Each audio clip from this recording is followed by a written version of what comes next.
Assalamualaikum warahmatullahi wabarakatuh. Salam sehat untuk kita semua.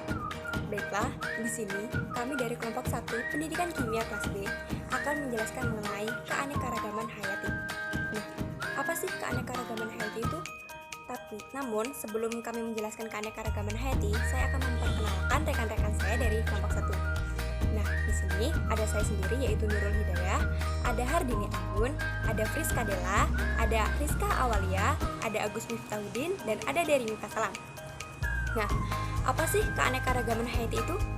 Jadi, keanekaragaman hayati adalah keanekaragaman di antara makhluk hidup dari semua sumber, termasuk di antaranya ada daratan, lautan, dan ekosistem kuantitatif lainnya, serta kompleks-kompleks ekologi yang merupakan bagian dari keanekaragamannya, mencakup keanekaragaman dalam spesies, antar spesies dengan ekosistem.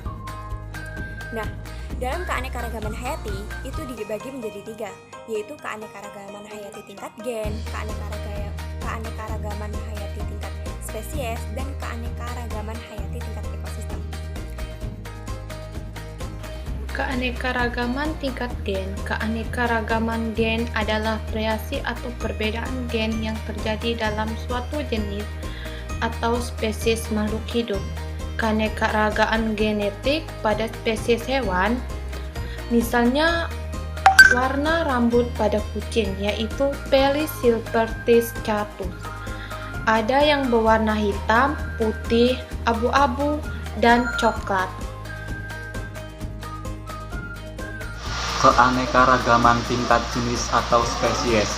Keanekaragaman tingkat individu atau spesies menunjukkan adanya jumlah dan perbedaan dari jenis-jenis organisme tetapi masih dalam kelompok takson yang sama. Keanekaragaman spesies bisa terjadi karena adanya pengaruh kandungan genetik dengan habitatnya. Contoh dari keanekaragaman individu atau spesies ini antara lain ada pada Arecaceae atau palem-paleman.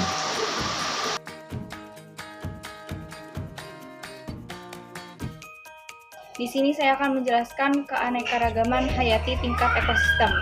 Jadi keanekaragaman hayati tingkat ekosistem menggambarkan perbedaan jenis populasi organisme dalam suatu wilayah.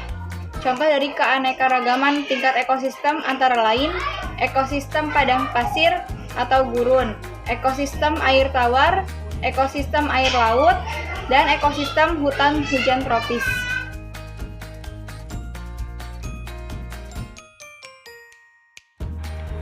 Lalu ada fungsi dan manfaat dari keanekaragaman hayati.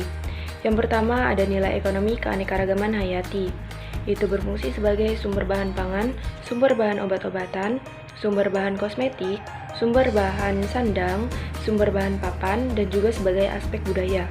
Yang kedua ada nilai pendidikan keanekaragaman hayati. Keanekaragaman hayati dapat menambah pemahaman dan pengetahuan manusia. Pemanfaatan hewan dan tumbuhan digunakan untuk bahan percobaan, kedokteran, dan eksperimen-eksperimen tertentu. Yang ketiga, ada nilai ekologi keanekaragaman hayati. Nilai ekologi dari keanekaragaman hayati antara lain sebagai perlindungan terhadap kerusakan lahan karena akar tanaman akan melindungi tanah dari kerusakan pengikisan, menyerap air hujan sehingga tidak terjadi banjir ataupun tanah longsor. Selanjutnya ialah usaha pelestarian keanekaragaman hayati. Ada 2, yaitu pertama dengan pelestarian secara in situ atau disebut juga dengan dilakukan di asal habitatnya. Lalu ada pelestarian secara ex situ, itu dilakukan di luar habitatnya atau dipelihara di tempat lain. Mungkin sekian dari penjelasan kami ucapkan terima kasih.